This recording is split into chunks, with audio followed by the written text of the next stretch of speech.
Apple কোম্পানির founder Steve jobs, যিনি একজন ব্রিলিয়ান্ট লিডার, যাকে নিয়ে হাজার হাজার মোটিভেশনাল ভিডিওতে পুরো ইউটিউব ভরে আছে। হয়তো তুমি ওরকম অনেক ভিডিও দেখেছ, তবে আজকের এই ভিডিওটা একটু অন্যরকম হতে চলছে।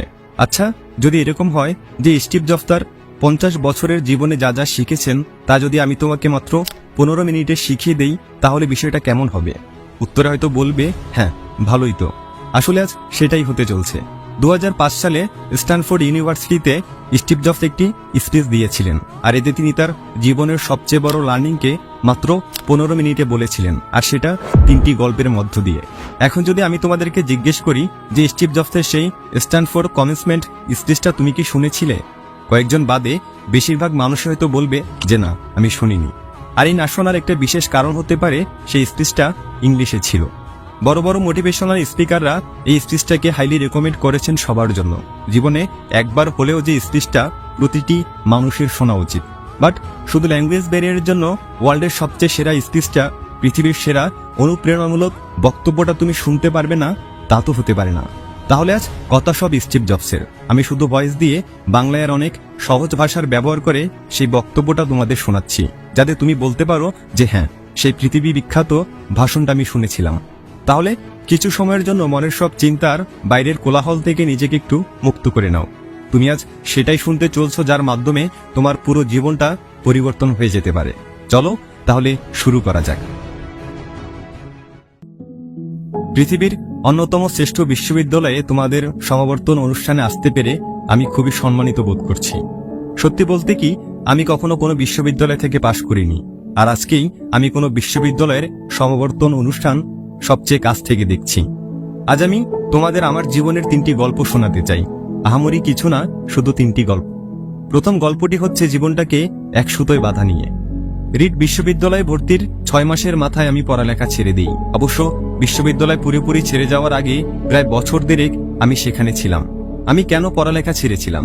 ঘটনার শুরু আমার জন্মের আগে থেকে। আমার মা ছিলেন বিশ্ববিদ্যালয়ের একজন অবিবাহিতা শিক্ষার্থী। তিনি আমাকে দত্তক দিতে চাইলেন। মা আমাকে এমন পরিবারে দত্তক দিতে চাইলেন যাদের বিশ্ববিদ্যালয়ের ডিগ্রি আছে। একজন আইনজীবী ও তার স্ত্রী আমাকে দত্তক নেওয়ার জন্য রাজি হলেন। কিন্তু জন্মের পর আমার মা বাবার মনে হলো তারা আসলে একটি মেয়ে সন্তান আশা করেছিলেন। গভীর রাতে তারা সেই আইনজীবী পরিবারকে ফোন দিয়ে বললেন, অপ্রত্যাশিতভাবে আমাদের একটি ছেলে সন্তান হয়েছে, আপনারা কি তাকে দত্তক নিতে চান? তারা বললেন, অবশ্যই। আমার মা পরে জানতে পারলেন আইনজীবী পরিবারের কেউই বিশ্ববিদ্যালয় থেকে পাশ করেননি। আমার দত্তক বাবা এমনকি হাই স্কুলও পাশ করেননি। এসব জেনে আমার মা দত্তক চুক্তিপত্রে স্বাক্ষর করতে রাজি হননি। কয়েক বছর পর আমার দত্তক বাবা মা কথা দিলেন তারা অবশ্যই আমাকে বিশ্ববিদ্যালয়ে পড়াবেন, এবং সেই কথা শুনে আমার মা আমাকে দত্তক দিতে রাজি হলেন। এভাবে আমার জীবন শুরু হলো। 17 বছর পর আমি সত্যিই বিশ্ববিদ্যালয়ে গিয়েছিলাম, কিন্তু আমি বোকার মতো স্ট্যানফোর্ডের মতো ব্যয়বহুল একটি বিশ্ববিদ্যালয় বেছে নিয়েছিলাম। আমার নিম্ন মধ্যবিত্ত বাবা মায়ের সব জমানো টাকা আমার পড়ালেখার পেছনে খরচ হয়ে যাচ্ছিল। 6 মাস এভাবে যাওয়ার পর আমি এর কোনো মানে খুঁজে পাচ্ছিলাম না। আমার ভবিষ্যৎ জীবন তৈরিতে সেই বিশ্ববিদ্যালয় কতটা ভূমিকা রাখবে সেটা আমি বুঝতে পারছিলাম না। অথচ আমি আমার বাবা মার সারা জীবনের জমানো টাকা লেখাপড়ার পিছনে ঢেলে দিচ্ছিলাম। তাই আমি বিশ্ববিদ্যালয় ছেড়ে দেওয়ার সিদ্ধান্ত নিলাম এবং বিশ্বাস রেখেছিলাম যেন এরপর সবকিছু ঠিকঠাক চলে।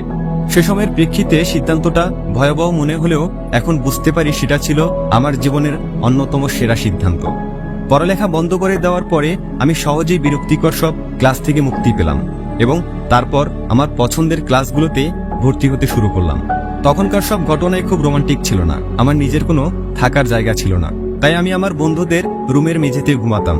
ব্যবহৃত কোকের বোতল ফেরত দিয়ে আমি 5 সেন্ট করে পেতাম এবং তা দিয়ে খাবার কিনে খেতাম। সপ্তাহে অন্তত একবার ভালো খেতে প্রতি রবিবার রাতে 7 মাইল হেঁটে শহরের অপর প্রান্তে হরে কৃষ্ণ মন্দিরে যেতাম। আমার ভীষণ ভালো লাগতো। আমার কৌতূহল আর ইন্টুইশনের কারণে আমি বেপরোয়া যা কিছুই করেছি পরবর্তীতে তার বেশিরভাগই আমার কাছে মূল্যবান হিসেবে প্রতীয়মান হয়েছে। তোমাদের একটা উদাহরণ দেই। রিড কলেজে সেই সময় সম্ভবত দেশের সেরা ক্যালিগ্রাফি কোর্স হতো। ক্যাম্পাসে সব পোস্টার আর লেবেল আঁকা হতো হাতে করা ক্যালিগ্রাফি দিয়ে। যেহেতু আমি আর বিশ্ববিদ্যালয়ের ছাত্র ছিলাম না, তাই সহজেই ক্যালিগ্রাফি শেখার নতুন একটা কোর্সে ভর্তি হয়ে গেলাম। আমি সেরিফ ও স্যান্স সেরিফ টাইপসেস শিখলাম। বিভিন্ন ফন্টের স্পেস কমানো বাড়ানো সহ চমৎকার টাইপোগ্রাফি তৈরির কৌশল শিখলাম। ব্যাপারটা ছিল দারুণ, ঐতিহাসিক, বিজ্ঞানের বাইরে একটা আর্ট। যা আমাকে ভীষণ আকৃষ্ট করেছিল। এই ক্যালিগ্রাফি জিনিসটা যে আমার জীবনে কাজে আসবে সেটা আমি কখনো ভাবিনি। কিন্তু 10 বছর পর আমরা যখন প্রথম ম্যাকিনটস কম্পিউটার ডিজাইন করি তখন সেই জ্ঞানের পুরোটাই আমার কাজে লেগেছিল। ম্যাক কম্পিউটারে আমরা সেই ডিজাইনটাই ব্যবহার করি। এটি ছিল সুন্দর টাইপোগ্রাফি সমৃদ্ধ প্রথম কম্পিউটার। আমি যদি সেই ক্যালিগ্রাফি কোর্সে ভর্তি না হতাম তবে ম্যাক কম্পিউটারে নানান টাইপফেস আর আনুপাতিক দূরত্বের ফন্ট থাকতো না। আর যেহেতু উইন্ডোজ ম্যাকের কাজই নকল করেছে তাই বলা যায় কোনো পার্সোনাল কম্পিউটারেই এ ধরনের ফন্ট থাকতো না। বিশ্ববিদ্যালয় না ছাড়লে আমি কখনোই ক্যালিগ্রাফি কোর্সে ভর্তি হতাম না। ফলে পার্সোনাল কোনো কম্পিউটারই হয়তো কখনো এত সুন্দর ফন্ট থাকতো না। অবশ্য বিশ্ববিদ্যালয়ে থাকাকালীন সময়ে সেসব বিচ্ছিন্ন ঘটনাগুলোর এমন যোগসূত্র তৈরি করা সম্ভব ছিল না। কিন্তু 10 বছর পরে পিছনে ফিরে তাকালে তার সবকিছুই পরিষ্কার বুঝতে পারি। তুমি কখনোই ভবিষ্যতের দিকে তাকিয়ে অতীতের বিচ্ছিন্ন ঘটনাগুলোকে এক সুতোয় বাঁধতে পারবে না। এটা শুধুমাত্র পেছনে তাকিয়ে সম্ভব। তাই তোমাকে বিশ্বাস করতেই হবে যে বিচ্ছিন্ন সব ঘটনা ভবিষ্যতে একটা ভালো ফল তৈরি করবে। তোমাকে একটা কিছুর উপর বিশ্বাস রাখতেই হবে, তোমার নিছক ধারণা, ভাগ্য, জীবন, কর্ম, কিছু একটা। যদি তুমি বিশ্বাস করো যে জীবনের বিচ্ছিন্ন সব ঘটনা একদিন ভালো ফল বয়ে আনবে, তবেই তুমি মনের কথা মতো চলতে পারবে, আর এভাবেই তুমি সফল হতে পারবে। আমার দ্বিতীয় গল্পটি ভালোবাসা আর হারানোর গল্প। আমি ভাগ্যবান ছিলাম। জীবনের প্রথম দিকেই আমি আমার ভালোবাসার কাজ খুঁজে পেয়েছিলাম। 20 বছর বয়সে আমি আর রোজ মিলে আমাদের পারিবারিক গ্যারেজ অ্যাপেল কোম্পানি শুরু করেছিলাম। আমরা কঠোর পরিশ্রম করেছিলাম। 10 বছরের মাথায় গ্যারেজের দুইজনের কোম্পানি থেকে অ্যাপেল 4000 কর্মীর $2 বিলিয়ন কোম্পানিতে পরিণত হয়। আমার বয়স যখন 30, তার কিছুদিন আগে আমরা আমাদের সেরা কম্পিউটার ম্যাকিনটস বাজারে ছাড়ি, আর ঠিক তখনই আমার চাকরিটা চলে যায়। কিভাবে একজন তার নিজের হাতে গড়া কোম্পানি থেকে চাকরি হারাতে পারে? অ্যাপেল যখন বেড়ে উঠেছে তখন আমরা বেশ মেধাবী একজনকে নিয়োগ দিয়েছিলাম। ভাবলাম সে আমাদের সাথে ভালোভাবে কোম্পানিটা এগিয়ে নিবে। প্রথম বছর সবকিছু ভালোভাবেই গেল, কিন্তু ধীরে ধীরে ভবিষ্যৎ পরিকল্পনা নিয়ে তার সাথে আমার চিন্তা ভাবনার অমিল দেখা দিতে লাগলো। আমাদের প্রতিষ্ঠানের পরিচালনা বিভাগও তার পক্ষ নিল। অতএব 30 বছর বয়সে আমি আমার কোম্পানি থেকে আউট হয়ে গেলাম। বেশ প্রকাশ্যে আউট হয়ে গেলাম। আমার তারুণ্যের সব স্বপ্ন এক নিমিষে হাতছাড়া হয়ে গেল। আমি একদম ভেঙে পড়লাম। পরের কয়েক মাস বুঝতে পারছিলাম না যে আমি কি করব। আমার মনে হচ্ছিল আমি আগের প্রজন্মের উদ্যোক্তাদের মনোবল ভেঙে দিয়েছি। আমার হাতে যে দায়িত্ব দেওয়া হয়েছিল তা আমি পালন করতে পারিনি। আমি ডেভিড প্যাকার্ড এবং বব নয়েসের সাথে দেখা করে আন্তরিকভাবে ক্ষমা চাইলাম। আমার ব্যর্থতার গল্প চারিদিকে ছড়িয়ে পড়ল। আমি ভ্যালি ছেড়ে পালিয়ে যাওয়ার কথাও ভাবলাম, কিন্তু ধীরে ধীরে আমি একটা বিষয় অনুভব করতে লাগলাম। সবকিছুর পরেও আমি আমার আগের সব কাজ ভালোবাসতাম। অ্যাপেলের ঘটনাগুলি সেই সত্যকে এতটুকু বদলাতে পারেনি। আমাকে প্রত্যাখ্যান করা হয়েছে, কিন্তু তারপরেও কাজের প্রতি আমার ভালোবাসা কমেনি। তাই আমি আবার নতুন করে শুরু করার সিদ্ধান্ত নিলাম। তখন বিষয়টা বুঝতে পারিনি, কিন্তু পরে আবিষ্কার করলাম অ্যাপেল থেকে চাকরিচ্যুত হওয়াটা ছিল আমার জীবনের সবচেয়ে ভালো ঘটনা। সফল হওয়ার সব ভার থেকে মুক্ত হয়ে আমি আবার নতুন করে শুরু করলাম নিশ্চয়তাবিহীন নতুন জীবন। এর ফলে আমি আমার জীবনের অন্যতম সৃজনশীল সময়ে যাত্রা করার সুযোগ পেলাম। পরবর্তী 5 বছর আমি নেক্সট নামে একটি কোম্পানি শুরু করি, পিকচার নামে আরো একটি কোম্পানি শুরু করি এবং প্রেমে পড়ি অসাধারণ এক মেয়ের, যে পরে আমাকে বিয়ে করেছে। পিকচার থেকে আমরা পৃথিবীর প্রথম অ্যানিমেশন ছবি টয় স্টোরি তৈরি করি। পিকচার বর্তমানে পৃথিবীর সবচেয়ে সফল অ্যানিমেশন স্টুডিও। এরপর ঘটে কিছু চমকপ্রদ ঘটনা। অ্যাপেল নেক্সটকে কিনে নেয় এবং আমি অ্যাপলে ফিরে আসি। নেক্সটে আমরা যে প্রযুক্তি তৈরি করি সেটা এখন অ্যাপেলের ব্যবসার সাফল্যের একেবারে কেন্দ্রবিন্দুতে। অন্যদিকে লরেন আর আমি মিলে গড়ে তুলি একটা সুখী পরিবার। আমি নিশ্চিত এগুলোর কিছুই আমার জীবনে ঘটতো না যদি আমাকে অ্যাপল থেকে বের করে দেওয়া না হতো। এটা ছিল আমার জন্য খুব তেতো স্বাদের একটা ওষুধ, কিন্তু আমার মনে হয় রোগীর সেটা দরকারও ছিল। কখনো কখনো জীবন ইট দিয়ে তোমার মাথায় আঘাত করবে, তখন বিশ্বাস হারিও না। আমি নিশ্চিত আমি সামনে এগিয়ে যেতে পেরেছি, কারণ আমি যা করেছি ভালোবেসে করেছি। তোমাকে অবশ্যই তোমার ভালোবাসার কাজটি খুঁজে পেতে হবে, ঠিক যেমন তুমি তোমার ভালোবাসার মানুষকে খুঁজে বেড়াও। তোমার কাজ নিয়ে তুমি তখনই খুশি হবে যখন তুমি তোমার পছন্দের কাজ করবে। তোমার জীবনের বড় একটা অংশ জুড়ে থাকবে তোমার কাজ। তুমি তখনই তোমার পছন্দের কাজ করতে পারবে যখন তুমি তোমার কাজকে ভালোবাসবে। যদি এখনো তোমার ভালোবাসার কাজ খুঁজে না পেয়ে থাকো তাহলে খুঁজতে থাকো, থেমে যেও না। ভালোবাসার কাজটি খুঁজে পেলে তোমার মন তোমাকে ঠিকই তা জানিয়ে দেবে। এটা যে কোনো সম্পর্কের মতোই, যত সময় যাবে ভালোবাসার কাজটি তোমার ততই ভালো লাগবে। অতএব ভালোবাসার কাজটি খুঁজতে থাকো, থেমে যেও না। আমার শেষ গল্পটি মৃত্যু নিয়ে। আমার 17 বছর বয়সে আমি একটা লেখা পড়েছিলাম, তুমি যদি প্রতিটা দিন এইভাবে শুরু করো যে আজই তোমার জীবনের শেষ দিন, তাহলে একদিন নিশ্চিতভাবেই তোমার সেই ভাবনাটা সত্য হবে।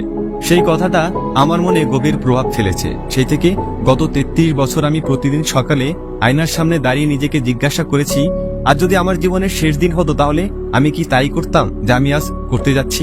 পরপর কিছুদিন যদি সেই প্রশ্নের উত্তর না হতো, তবে আমি বুঝে নিতাম আমার পরিকল্পনায় পরিবর্তন আনতে হবে।